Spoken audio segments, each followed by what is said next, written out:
Vamos então o nosso estudo de hoje do Livro dos Espíritos, na parte quarta, capítulo 1, não é? Das penas e gozos terrestres.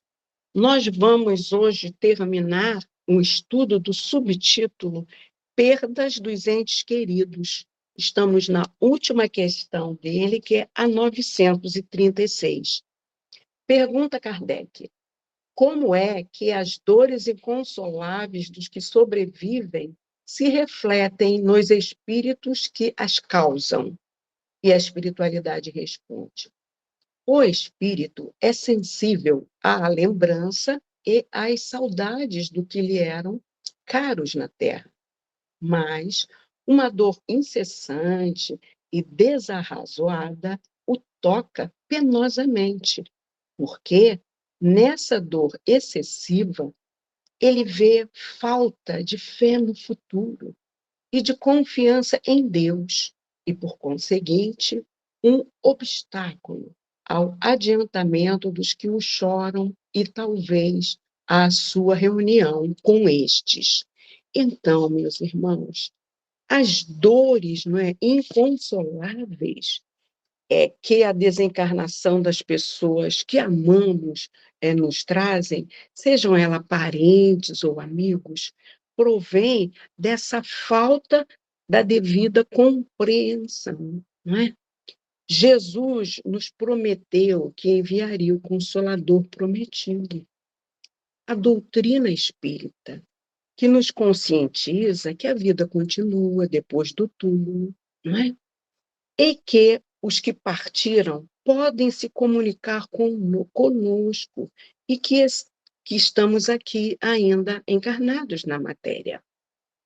Este conhecimento não nos exime da dor, da saudade que todos passamos, né? Mas nos traz consolação. Por quê? Consola tanto a nós encarnados quanto aos que estão desencarnados.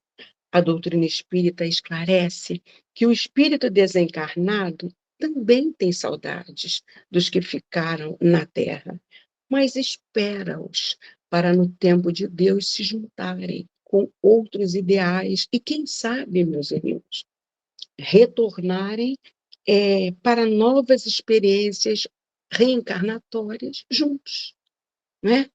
Portanto, a separação é temporária. O espírito Miramês nos diz assim, olha, o amor verdadeiro os reunirá novamente no mundo espiritual se a revolta não empanar o teu coração. Então, ele nos alerta que a gente não pode ter revolta, nós precisamos desenvolver, não é? A confiança em Deus, que assim como Ele nos presenteou com a presença daquele irmão de caminhada que se foi, agora Ele está no tempo certo, porque não cai um fio da nossa cabeça que não seja com a permissão de Deus, chamando esse irmão de volta. As dores inconsoláveis e prolongadas dos que ficaram na terra tocam, então, penosamente aqueles que partiram, disse a espiritualidade. Portanto, se nós amamos e desejamos ajudar os que partiram, busquemos lembrá-los em momentos felizes, que com eles convivemos. Assim, essas nossas boas vibrações chegarão até eles. Sabemos, meus irmãos, que a morte é a única fatalidade, que todos um dia passaremos, não é verdade? Então, vigiemos e oremos quando a dor da saudade nos acicate, entendendo que aqueles irmãos que buscam saída para a dor das desencarnações dos entes queridos, num momento extremo, até suicidando-se, com o propósito de reencontrá-los, ao contrário, eles se afastam cada vez mais deles, não é? É preciso ter resignação, paciência, aceitação e fé em Deus. Só assim vamos conseguir o equilíbrio necessário para mantermos esse afastamento temporário e para lidar com este processo de estarmos, sim, em contato com eles, algumas vezes durante o sono, ou quando sentirmos sua presença pela intuição. E a percepção para alguns de nós mais sensitivos, por exemplo, que captam o perfume que aquele ente querido usava de vez em quando. Não resta dúvida que são eles ali nos visitando, entendeu? Outro ponto a observarmos é a dor potencializada dos familiares de irmãos suicidas. A doutrina espírita também nos traz consolação com exemplos da misericórdia do Pai com seus filhos em qualquer situação em que eles estejam, não é? No livro Estante da Vida, no capítulo 34, o irmão X nos traz um relato que, enquanto o mestre agonizava na cruz, rasgou-se o céu em Jerusalém e entidades angélicas, em grupos extensos, desceram sobre o Calvário doloroso. Ele explica que os homens ali encarnados e naquela situação não perceberam o que estava acontecendo ali espiritualmente. Trabalhavam os mensageiros do céu em torno do sublime condutor dos homens, aliviando-o e exaltando-o, como a lhe prepararem o banquete da ressurreição. Com um anjo aureolado de intraduzível esplendor, apareceu solitário, em meio àquela egrégora de anjos que rodeavam Jesus e minimizavam as dores das suas feridas, né? Então, irmão X nos diz que era o anjo divino da caridade.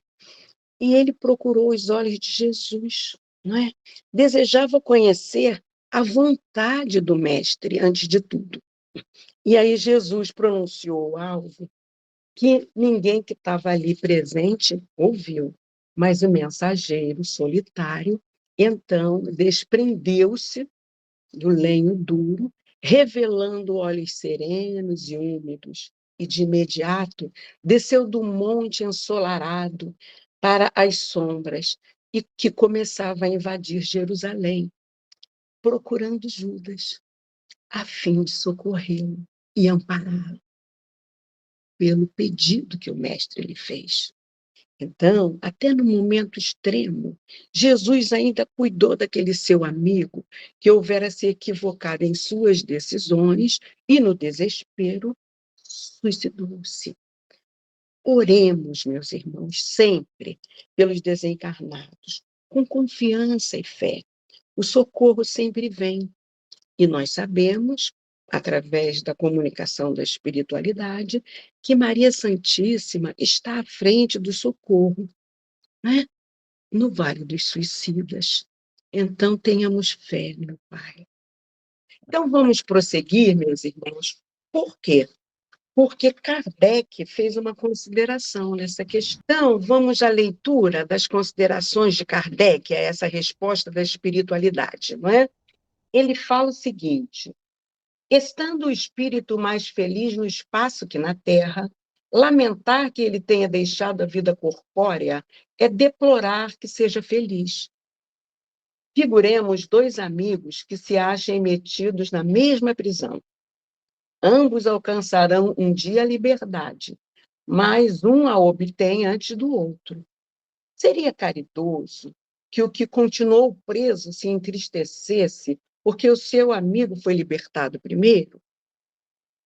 Não haveria, de sua parte, mais egoísmo do que afeição em querer que do seu cativeiro e do seu sofrer partilhasse o outro por igual tempo? O mesmo se dá com dois seres que se amam na Terra. O que parte primeiro é o, o que primeiro se liberta, e só nos cabe felicitá-lo, aguardando com paciência um momento em que, a nosso turno, também nós seremos, né, libertados. Então, atentemos essa consideração do Kardec acerca do nosso egoísmo, não é? Nós precisamos vigiar e orar muito para que analisemos se essa dor extremada não é essa autopiedade de nós mesmos, a gente querendo que o outro estivesse conosco ainda, dividindo as nossas provações, né? Aqui na matéria. Que o nosso amor pelo que partiu seja maior para vibrarmos em oração por ele, para ele ficar bem no plano astral, não é? Kardec continua: façamos ainda a este propósito outra comparação. Tendes um amigo que junto de vós se encontra em penosíssima situação. Sua saúde ou seus interesses exigem que vá para outro país, onde estará melhor a todos os respeitos. Deixará temporariamente de se achar ao vosso lado, mas com ele vos correspondereis sempre. A separação será apenas material. Desgostar-vos-ia o seu afastamento, embora para bem dele, e olha que hoje, né, na época de Kardec, a comunicação ainda era difícil. Hoje, com a internet, não é? A gente consegue tudo bem melhor. E ele continua: pelas provas patentes que ministra da vida futura, da presença em torno de nós, daqueles a quem amamos, da continuidade da afeição e da solicitude que nos dispensavam, pelas relações que nos faculta manter com eles, a doutrina espírita nos oferece suprema consolação por ocasião de uma das mais legítimas dores, não é? Então, quando nós amamos verdadeiramente uma pessoa, meus irmãos, nós a libertamos, entendeu? Para que ela possa ser feliz e ter o direito de ir e vir quando puder. Assim, nós vamos construindo a nossa felicidade e a felicidade daquele que, por determinação do Pai, precisou ir antes de nós, não é? Kardec continua: com o Espiritismo, não mais solidão, não mais abandono. O homem, por muito insulado que esteja, tem sempre perto de si amigos com quem pode comunicar-se. Então, por mais que a pessoa seja solitária, ela sempre vai ter um amigo para ela telefonar, né? Falar pela internet atualmente. E certa vez eu ouvi na Rádio Rio de Janeiro o depoimento de um ouvinte que morava sozinho, mas ele falou que ele gostava tanto da programação edificante da rádio, que é a Rádio Espírita, né? Que ele deixava esse radinho ligado o tempo todo, e aí ele não se sentia só, porque era como se ele estivesse conversando com aqueles irmãos que estavam ali, né, no microfone, e em comunhão, né, fazendo da casa dele uma ambiência fraterna, de comunhão espiritual, não é verdade? E Kardec, então, termina com o último parágrafo. Impacientemente, suportamos as tribulações da vida. Tão intoleráveis nos parecem que não compreendemos possamos sofrê-las. Entretanto, se as tivermos suportado corajosamente, se soubermos impor silêncio às nossas murmurações, facilitar-nos-emos quando fora desta prisão terrena, como o doente que sofre se felicita quando curado por se haver submetido a um tratamento doloroso. Então, meus irmãos, a gente tem que entender que a Terra é um hospital. onde nós passamos por tratamentos, às vezes dolorosos, com a perda dos entes queridos, inclusive. Mas quando nos conscientizamos que a perda é material, que a vida continua, que podemos confiar que seremos presenteados com comunicações dos que partiram, como ocorreu com várias comunicações de consolo trazidas pela mediunidade de Chico para as mãezinhas que o procuravam. Então, essa riqueza de conteúdo dessas cartas do Chico se perderam.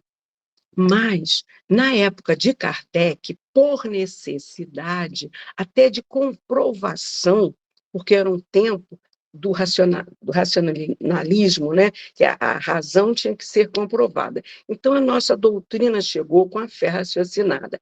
As evocações eram diretas. E aí, nós temos algumas relíquias deste tempo. Uma delas eu retirei da Espírita de março de 1861. E aí é a comunicação de uma jovem que desencarnou muito cedo e que a mãezinha estava muito aflita. E ela buscou esse recurso da evocação direta para receber um consolo vindo da filha. E a mensagem foi enviada a Kardec por um senhor médium de Sens, na França. Olha que mensagem de ensinamento para nós. Mãe, estou sempre a teu lado. Vejo-te e compreendo muito melhor do que quando tinha o meu corpo. Deixa, pois, de lado essa tristeza, pois não perdeste senão o pobre corpo que me havias dado. Tua filha está sempre aí.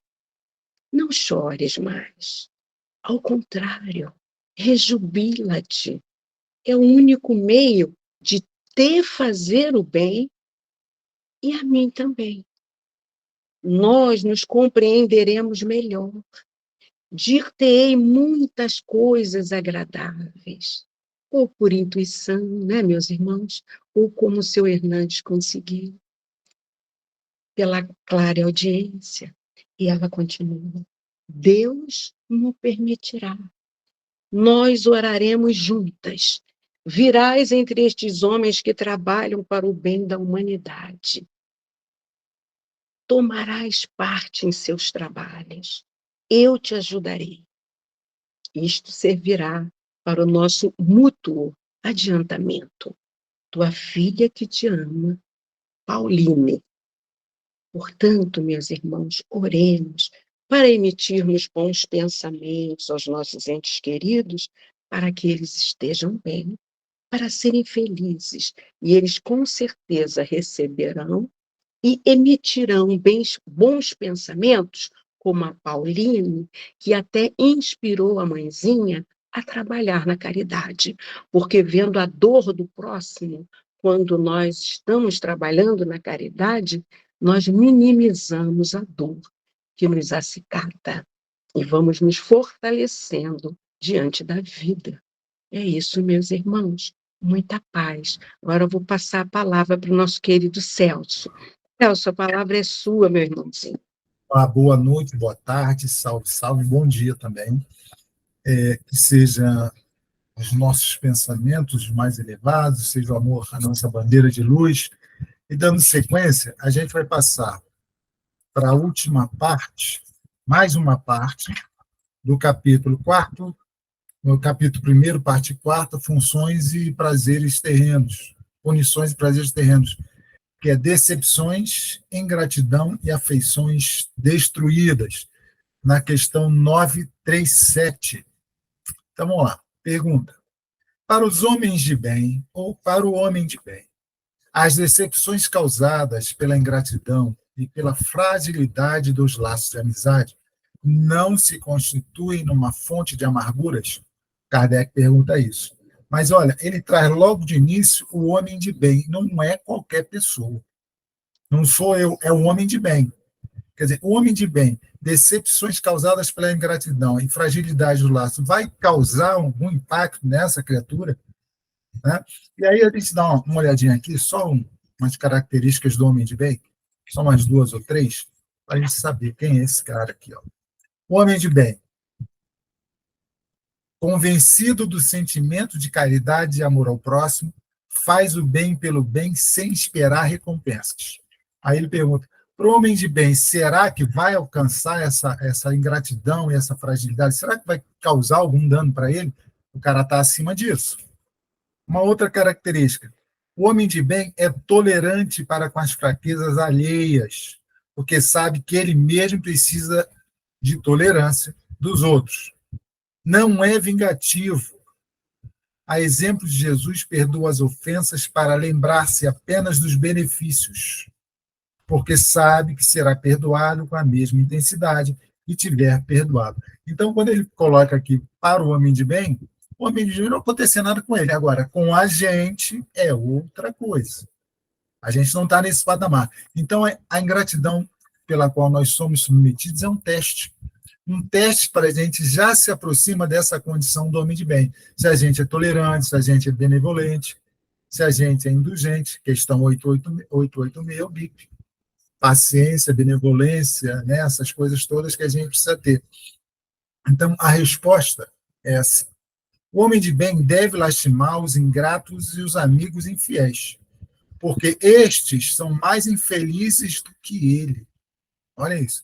Os caras estão vibrando na ingratidão porque eles fazem coisas e esperam um reconhecimento, esperam alguma coisa.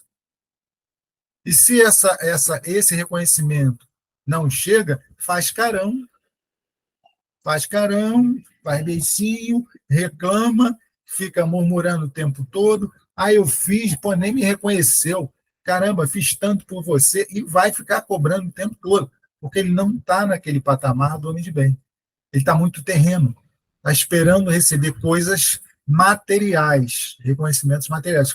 Já foi falado aqui que a gente está buscando um outro entendimento. Então, olha aqui. Ó. A ingratidão é filha do egoísmo. E o egoísta encontrará mais tarde corações insensíveis como o dele próprio. Ação e reação. Você dá, você recebe. Quem com ingratidão fere, com ingratidão será ferido. É a lei. Não tem como. Continuando na resposta. O homem deve lembrar-se daqueles que fizeram mais bem do que ele, que valem mais do que ele, que foram pagos com ingratidão. Não é comparar com quem está abaixo, é olhar para cima. Aí é inevitável. Lembrar do exemplo máximo, Jesus. Se a gente tem um exemplo de ingratidão que atende a todos nós, é Jesus. Mesmo no momento, a Norminha até falou isso, mesmo no momento mais difícil, no momento derradeiro, ele olhou e disse, olha, perdoa. Eles não sabem o que estão fazendo. Eles estão buscando algo que é impossível alcançar. Benefícios, felicidade, perfeição, dentro da matéria, dentro de um corpo físico. Então, isso que está acontecendo aqui, quer dizer, não me atinge da forma como atingiria a eles.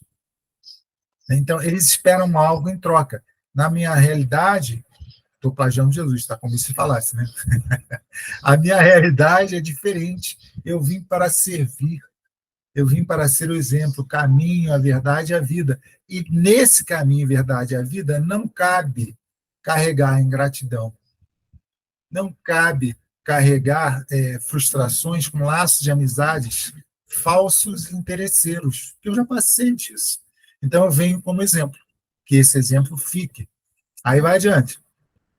Ó, é preciso lembrar também, olha o que ele fala, do próprio Jesus, que foi injuriado e desprezado na terra, que foi tratado como traiçoeiro e impostor.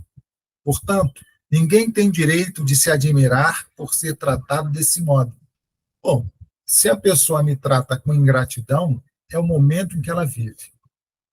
É a sua condição espiritual naquele momento. É o que ela alcança, é o que ela tem para dar. Ela está no seu melhor. E se o melhor é aquilo, tudo bem. Eu vou olhar sem julgamento, se possível. Tá?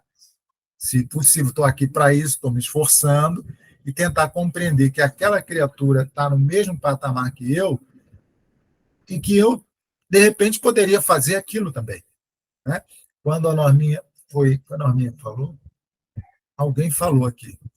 Eu não sei se foi nessa encarnação, não sei se foi hoje, mas alguém falou alguma coisa em relação aos filhos. Não, não foi aqui, não.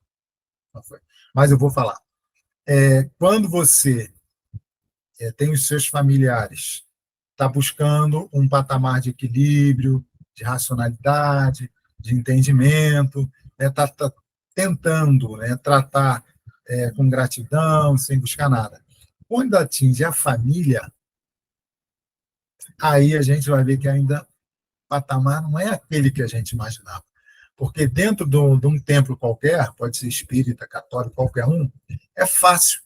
Né? Você entra lá dentro, tudo harmonizado, cheio de amigo espiritual, energia super positiva, e você entra lá e tal, se levita, e quando você sai dali, vai à rua, e alguma coisa atinge o familiar, você vira um leão, vira uma leoa.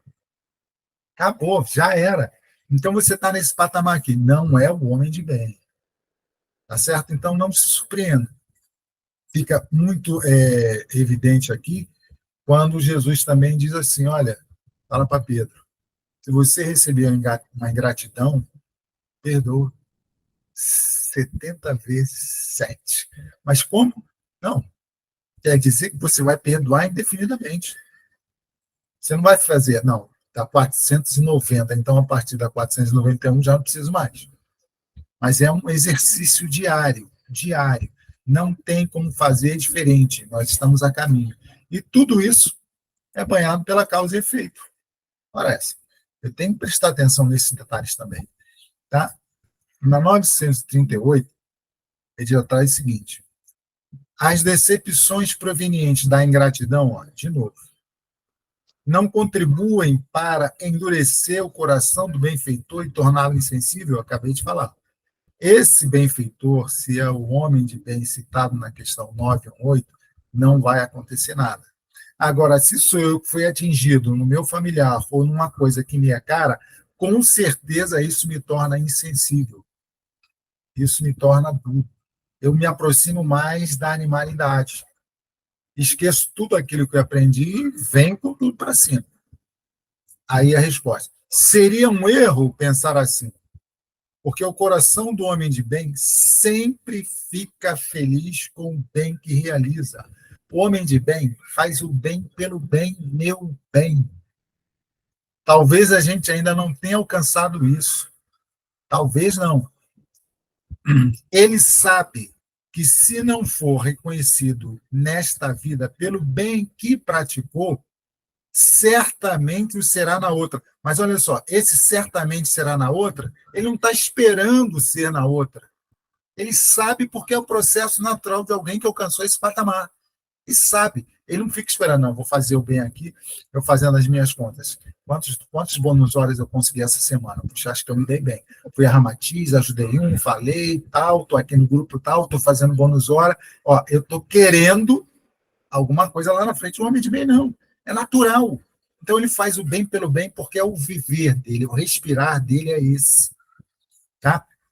Então, e que ao ingrato restará somente a vergonha e o remorso pela ingratidão que praticou.